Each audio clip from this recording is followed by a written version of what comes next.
iWrestling. Hang on.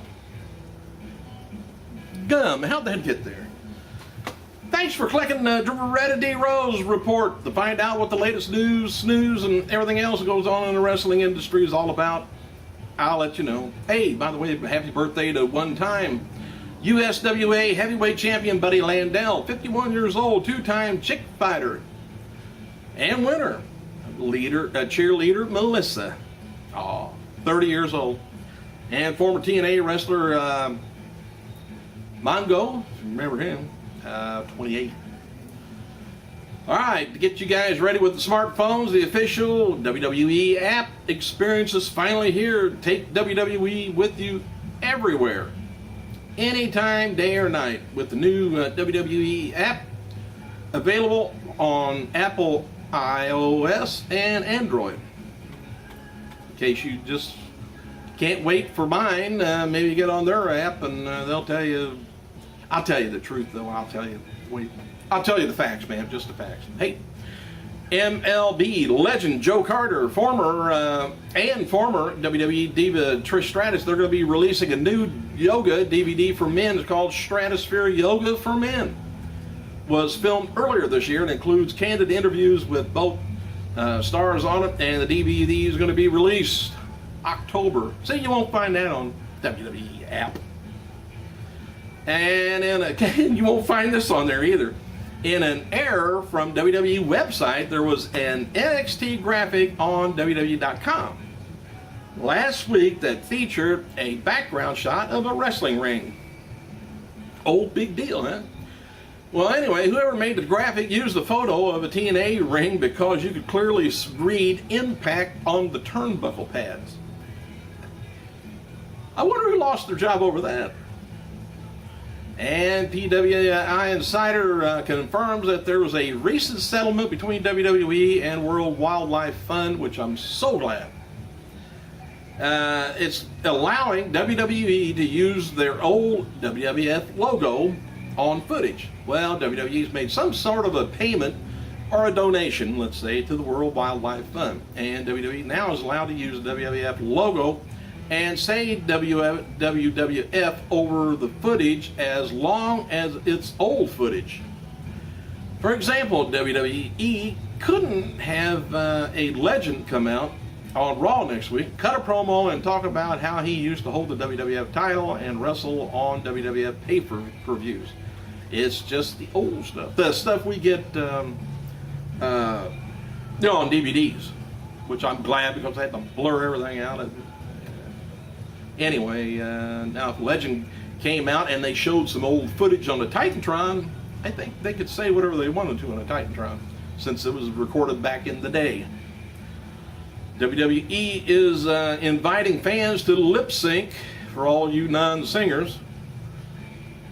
Kevin Rudolph's Don't Give Up. It's the theme song for SummerSlam, and upload the video to YouTube and with the title of My WWE SummerSlam 2012 music video. WWE's teasing that the best video will be shown during SummerSlam when Rudolph performs the song live, if they dare. All right, and people within WWE still expect Charlie Sheen to work Sunday's pay-per-view, but nobody's is aware that, why he hasn't been advertised in advance. Maybe it's because he's kind of maybe undependable. They don't want to hype everything, and Charlie Sheen's fans go and buy the pay-per-view, pay for the the money, and put out the money, and then him not show. So if he was more reliable, it'd be different. There was a lot of sympathy over AEW getting fired, Abraham Washington, last week, but after his series of tweets and media interviews, nobody at the company is willing to go to bat for him anymore. And last word, the WWE champion Punk and Cena and Big Show are going to be closing Sunday's pay-per-view SummerSlam. So I don't know if that's supposed to be the main event, but there was a discussion of putting the title on Cena and doing a Cena versus The Rock at Royal Rumble following the Punk and Rock at WrestleMania. So, however, it's speculated WWE will end up going with Cena versus The Rock Part 2 at WrestleMania. And I would like to see myself Brock versus Undertaker, because remember Undertaker went over to UFC. I think it was 140, 141 maybe. I think it was 140, and asked Brock to come back. And there was kind of just stares, and that was it.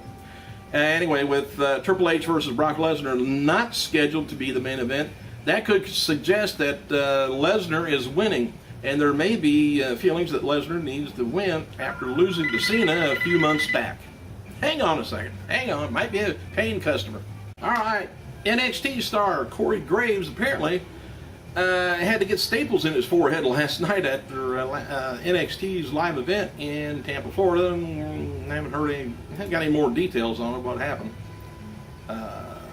Wasn't a blade. Alex Shelley, David Hart Smith are booked for September tour of New Japan Pro Wrestling. Former WWE's talent Alex Kozoff, Low-Ki, and Alex Hoyt also being booked.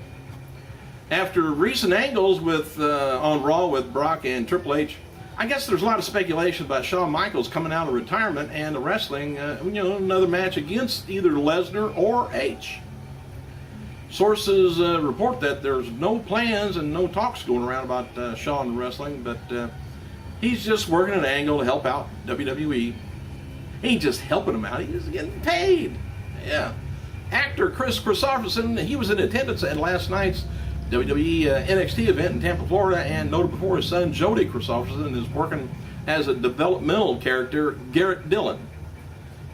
We noted also that independent wrestling star Scorpio Sky has signed with TNA, but he denied all those reports, I guess. The reason he's not signed with TNA yet is because he's scheduled to attend a big post-Summer Slam tryout camp for WWE being held next week.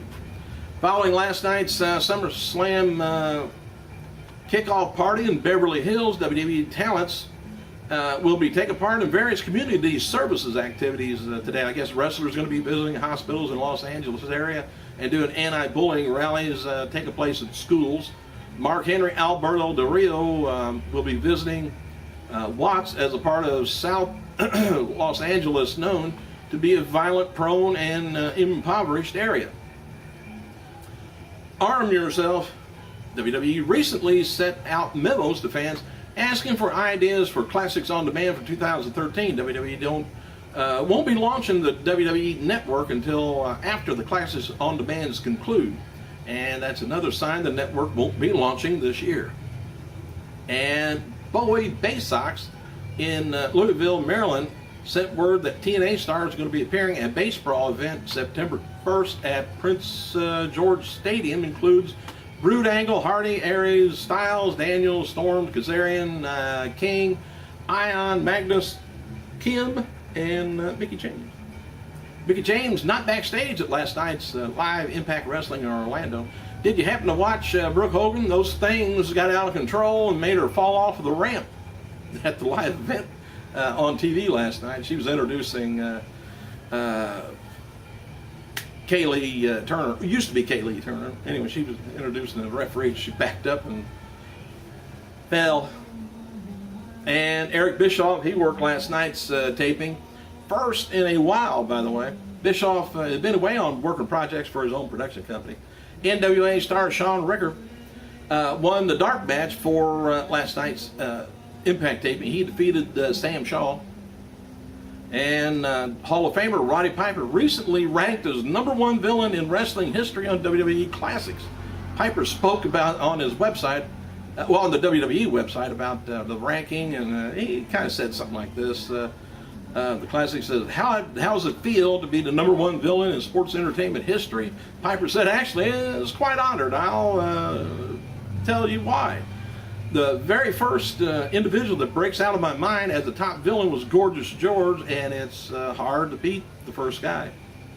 The Miz spoke to Los Angeles Times this week about his movie, The Marine 3 Homefront. It's going to be hitting theaters, looking like spring of 2013, around WrestleMania time. And he says, I think it will be an absolute incredible movie. I can't wait for its release so he can get paid probably. Oh, Olympic gold medalist Ryan Lochte. He's appeared at a WWE and a BA Star SummerSlam kickoff party in Los Angeles on Thursday night. Raw social media, Paulie D, he's the ambassador. He was there and did the DJ of the party. Hey, thanks for clicking, you guys. I gotta go.